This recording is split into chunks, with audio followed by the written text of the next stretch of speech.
Hello. In this session, we will look at some of the important land revenue settlements during British time. Okay, so you might have heard of quinquennial settlement or permanent settlement and then zamindari settlement. Okay, so all these things we'll be discussing in detail. In fact, the 5-year settlement or the 1-year settlement which was introduced by Lord Warren Hastings, we have covered under Lord Warren Hastings. And then the permanent settlement or the zamindari settlement we have covered under Lord Cornwallis. But let me give you a quick discussion of this permanent settlement first. Then I will move on to Ryotwari settlement and Mahalwari settlement. I'm not discussing the quinquennial settlement here, or I'm not going to discuss the settlements which were introduced by Lord Warren Hastings, which was not that important because those were just trials. Okay, and we have discussed, when we discussed about Lord Warren Hastings, his period in history is known as trial and error period, right? And we have seen he was introducing 5-year settlement, and when it was a failure he introduced it as 1-year settlement, where the peasant will pay tax to the zamindar and the zamindar will pay to the state. Why it was a failure is basically because the zamindar was elected or selected through the process of bidding. And what happened is, during the time of bidding, zamindars used to quote some unrealistic amount which they will not be able to pay in reality. So the state cannot implement any of its decision as per the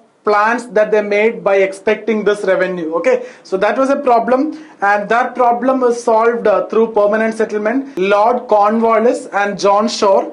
Okay, Cornwallis and John Shore, and John Shore is the next Governor General after Lord Cornwallis. Okay, it was introduced in 1793. So if you look at Lord Cornwallis and the reforms introduced by him, everything has actually happened in the year of 1793, right? So whatever is important for us, or whatever is important from our exam point of view, like civil service reforms or police reform or judicial reform or the permanent settlement, everything is actually happening in 1793. Okay, so permanent settlement introduced in 1793 by Lord Cornwallis and John Shore.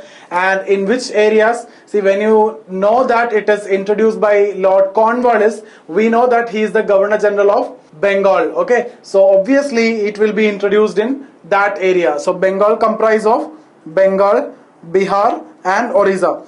Now this was also introduced in some parts of Tamil Nadu and Banaras. Okay, so some parts of Tamil Nadu and Banaras also. Okay, but predominantly if you see, it is in the eastern part of India. So when I say zamindari settlement or the permanent settlement, it was introduced by Lord Cornwallis and it was in the eastern part of India.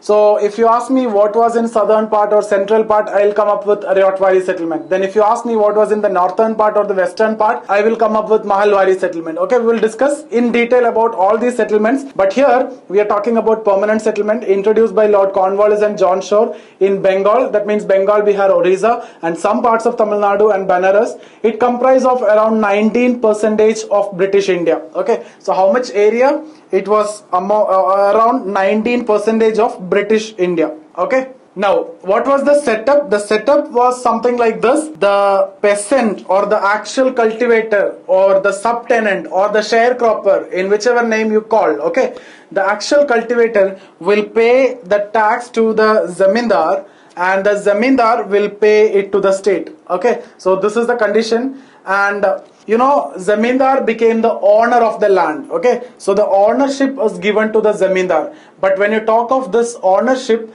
is not absolute ownership. See, if you see between peasant versus zamindar, zamindar is the owner.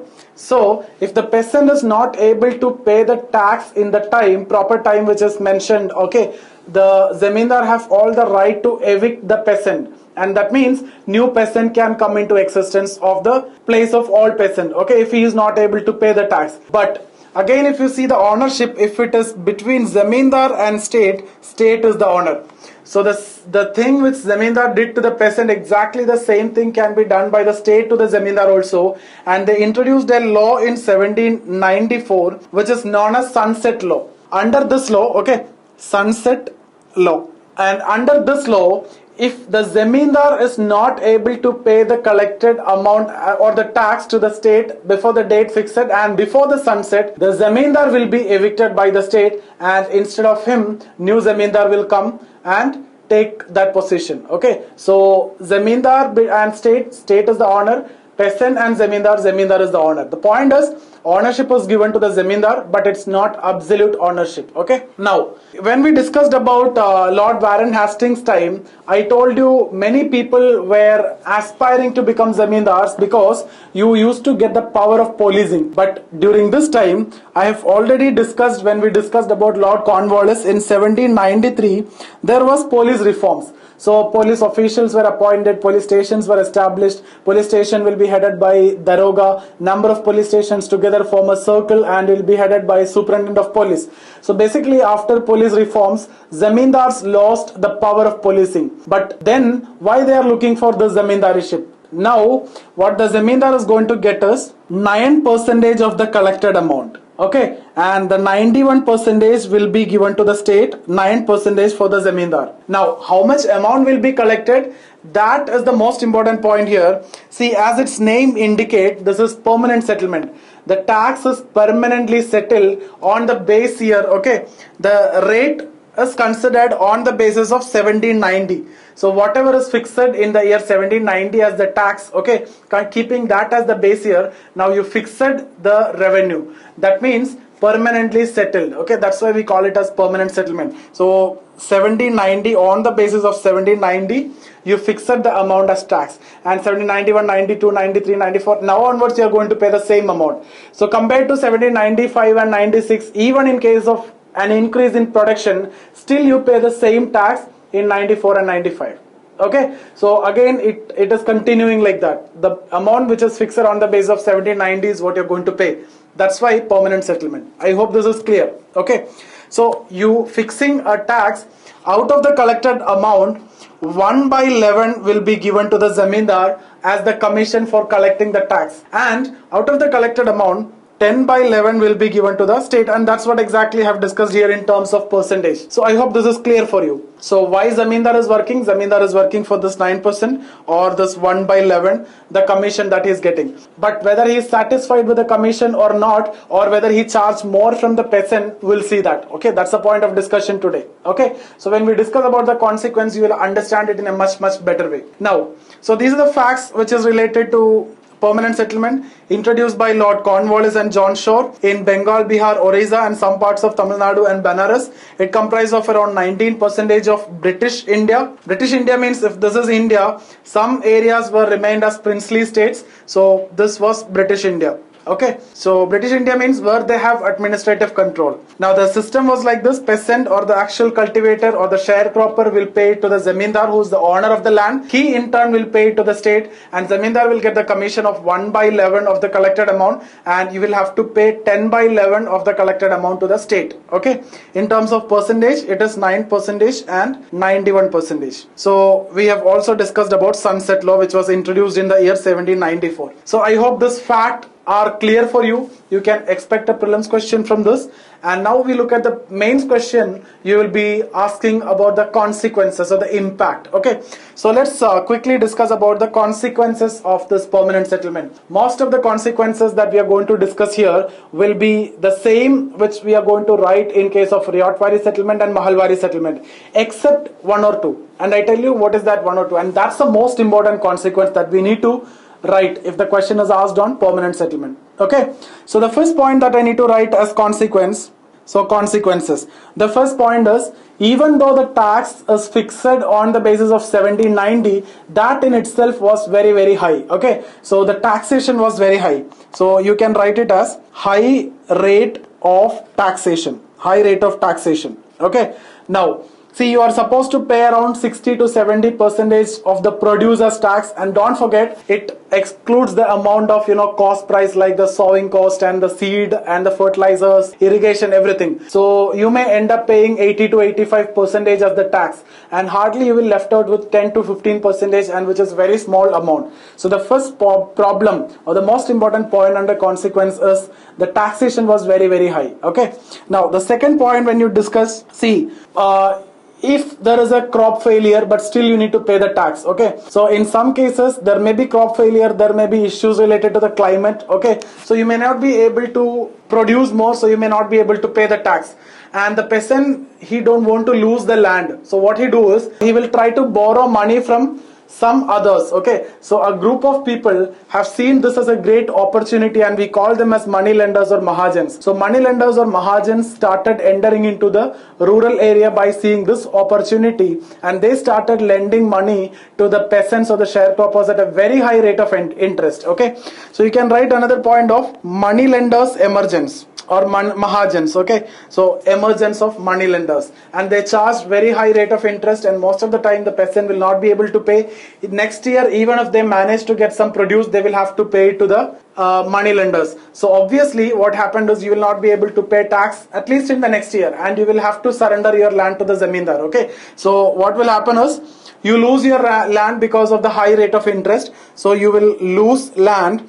And when you lose land, what will happen is now you will have to undertake agricultural labor, or you will have to undertake some agricultural activity for others for the survival, right? So this led to a lot of rural landless laborers. Okay, I just write like this: rural landless laborers. And see, if you see earlier, let's suppose this much amount of land, 5 people were working. Now there is availability of more landless laborers, so now 10 people are working in the same amount of land. This led to decrease in productivity, and you can also call it as a situation of unemployment or underemployment or disguised unemployment or whatever it is. And eventually this led to a situation of poverty and deprivation. Okay, so all these things, unemployment, you can club together. So these are the impacts of permanent settlement. Now if you look at from other side, okay, if you look at from other side means if you look at from the side of the zamindar. See, if the zamindar versus state, who is the owner? State is the owner of the land. So if the zamindar is not able to pay, what will happen is instead of him, a new zamindar will come. Okay, so now if you look at this situation, the first zamindar may be originally from rural area, and he may be knowing the rural conditions very well, rural equations and everything. Okay, but the new zamindar who's coming in his place may be looking only for that commission, and he may be an urban merchant or he may be a businessman, so he is just looking after the commission and he is taking up the zamindariship. Okay, and most of the time he may not be present in the rural area. So this led to a situation which we call as absentee landlordism. And absentee landlordism is a very specific and typical feature of permanent settlement. So if you get a question on permanent settlement and the impact, you must have to write about absentee landlordism. Okay, so one of the most important impact you can see is absentee landlordism. Okay, now if you look at this person is absent, so he will have to appoint some other person to collect revenue, right? So what he will do is he will appoint another person, let's suppose zamindar 2, to collect tax. And what he will say is, okay, I'll get 9%, so I'll keep 5 and I'll give you 4%. Okay, so this person may also not be interested in go to rural area, so he may appoint another person like zamindar 3, and he will offer that person, out of this 4 he will pay 2%. He may appoint another person zamindar 4 and he will offer 1%. He even appoint another person zamindar 5 and 0.5%. Okay, so if let's suppose the state is asking you to collect 100 rupees, okay, so out of the 100 rupee, 9% is for zamindars and 91 for state. So you have to give it to state 91, then rest of the 9 you will have to share. So the last person will get 0.5, that means 50 paisa. But he will not be satisfied with that. What he'll do is he'll charge more and more and more from the peasant. Okay, so now if you see this situation, let's suppose first year and second year. First year, let's consider the situation, your production was 2000. Next year production has increased to 4000. Okay, and you're paying tax. Okay, so this is the production, and you're paying tax as 1000, and we know that it is fixed, so this year also it is the same. So what is left out? In the first year you are left out with 1000, in the second year you are left out with 3000. Okay, so you may think that peasant is getting 2000 extra, but effectively it is not actually happening, because even from this zamindar may charge 2000 more, so effectively he is getting 1000 itself, or even less than that. But this extra amount that he charged 2000, okay, it is not involved in any calculation, and he is not going to pay to the state. Obviously he is asked to collect 1000, so out of 1000, 91% means 910 is what you're going to pay to the state. 90 you can keep it with you, and 90 is what you are supposed to keep with you, but what you'll do is you'll charge 2000 more, and effectively what you have left out is 2090. So you are getting 2090, you are paying the state 910, and the peasant, poor peasant, left out 2000. So who is getting the advantage? It is a zamindar who is getting the advantage. Neither the state nor the peasant is getting the advantage in this situation, and that was the most important problem of permanent settlement. And you can also write this as one of the impact, that this led to a lot of exploitation of peasants by the zamindar. Okay, exploitation. Okay, now why this exploitation is happening? Because there is a chain of intermediaries. So this you can write as a specific feature of permanent settlement. Okay, so exploitation and chain of intermediaries. Chain of intermediaries. Okay, so these two are very specific feature of permanent settlement. Other things that we have discussed here: high rate of taxation, money lenders, losing land, rural landless labor, poverty deprivation, absentee, unemployment, underemployment, disguised unemployment, exploitation, everything you can see in other settlements also. Okay, but these two are very specific to permanent settlement, and that's the most important point which I need to discuss here. So I hope you are very clear with permanent settlement now. Let's move on to the next settlement, that is Ryotwari settlement. Okay, next is Ryotwari settlement.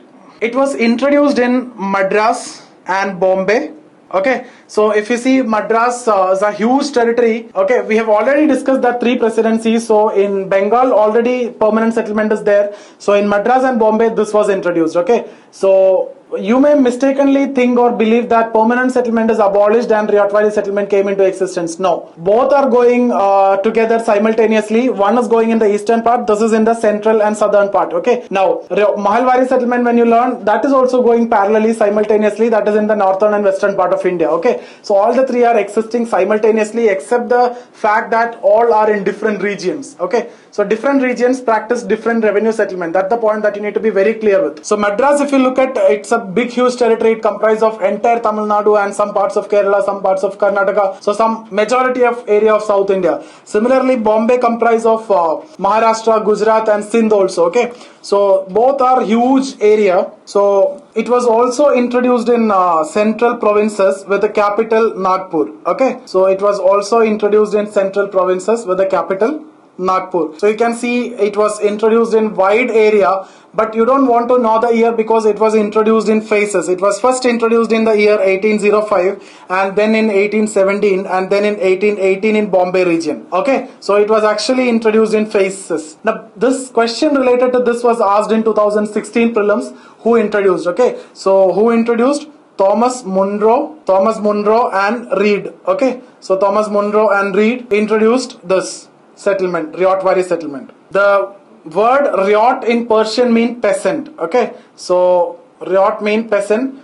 Now what is the system? How was it functioning? It's like this. See, there is no concept of zamindar here. The peasant will pay the tax to a British official whose job is to collect taxes, the collector. Okay, and he will pay to the state. So here peasant came into direct relationship with the state. It is not the zamindar, there is no intermediary. He will pay to the person who's going to collect tax, and he will pay to the state. Okay, so the ownership was given to the peasant. That's the most important point here. Now when we discuss about the impact, that is also most of the important point, because when the ownership is with the peasant, most of the time this land will be taken away by the money lender, because he is surrendering the land to get the money. Okay, so we'll come to that. So ownership is given to the peasant, and there is no intermediary like zamindars. So the state will appoint the revenue official whose job is to collect the tax, and he will collect the tax. Okay, I have already told you where it was introduced. Now what percentage area? 51% area. So compared to permanent settlement, which was 19% of British India, this was 51% wide area, because entire Madras, Bombay and central provinces with the capital Nagpur, in all these areas Ryotwari settlement was introduced. Okay, so this was the system, maximum area it incorporated. Now here the point is, unlike permanent settlement where the settlement was permanent, like by fixing the tax on the base of 1790 as the base year, here it is not permanent. That means the government will change maybe after 20 years, like that. Okay, so the government will change the tax. Now here, if you look at the impact, most important impact is again Mahajans. Okay, so Mahajans started coming to this area more because now the ownership is with the peasant. He can surrender his land and he can get the money. Okay, so money lenders came, people started borrowing money because they need to pay the tax even in case of crop failure. So it led to rural indebtedness. Okay, so you can write rural indebtedness was one of the common problem that you can see in Ryotwari area and Mahalwari and in permanent settlement area also. Okay, in both areas you can see a lot of rural indebtedness and rural landless labors later. And here you can see a lot of instances of transfer of land to the Mahajans. Okay, so this led to transfer of land to Mahajans. And you can see in Deccan region, okay, Deccan region, which comprise of Andhra Pradesh, Maharashtra, Karnataka, large number of Mahajans came who were basically Marwadis, but they came and settled over here. Okay, so these Marwadis are basically trading communities, but now they have seen this great opportunity in the rural area. They came here, they started lending money to the peasants at very high rate of interest. And finally, these people started grabbing the land, these people started purchasing the land, or if the peasant is not able to pay back the money, they will take away the land. A new socio-political situation emerged in this region during this time. What was that? Originally the land belongs to the insiders, but now in Deccan region most of the outsiders are started grabbing their land. So all the lands were now in the hands of outsiders. And you can see during 1875 to 79 there was a huge unrest which was going on against this situation, and that's what we call as Deccan Rights. Okay, we'll be discussing about this in detail after some time when we go in that chronological order. Deccan Rights. Okay, so one of the impact of Ryotwari settlement, you can write Deccan Rights. Okay, so I hope you understood this thing.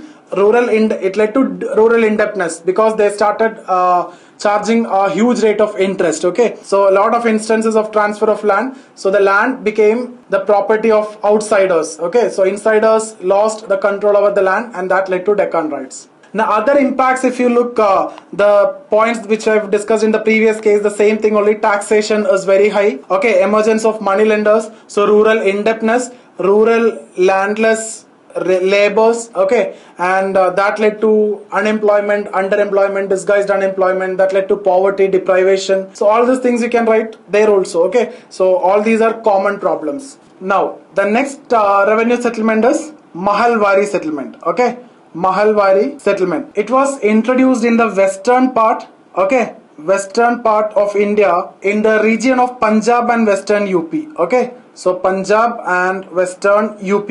So if you look at the three settlements, first one was in eastern region, Bengal, Bihar, Orissa, some parts of Tamil Nadu and Banaras. Second was in Madras, Bombay and central provinces. This was in Punjab and western UP. Okay, all the three are going simultaneously. It is not like first one is replaced with the second one is replaced with the third one. No, nothing like that. All the three are going together in different regions, in different forms. Okay, now this was introduced by Holt Mackenzie in the year 1830. Okay, Holt Mackenzie in the year 1830. Now in this, the land revenue is collected by the Mahal. So peasant will pay to the Mahal, Mahal will pay to the state. Mahal is a Punjabi word which means village. Okay, so you will pay to the Panchayat and will pay to the state if in turn. Okay, so this was the system. The entire village was responsible for paying land revenue. Okay, so the entire village or the Panchayat is responsible for collecting or paying the revenue to the state, and this was the responsibility of the local leader called Lambardar,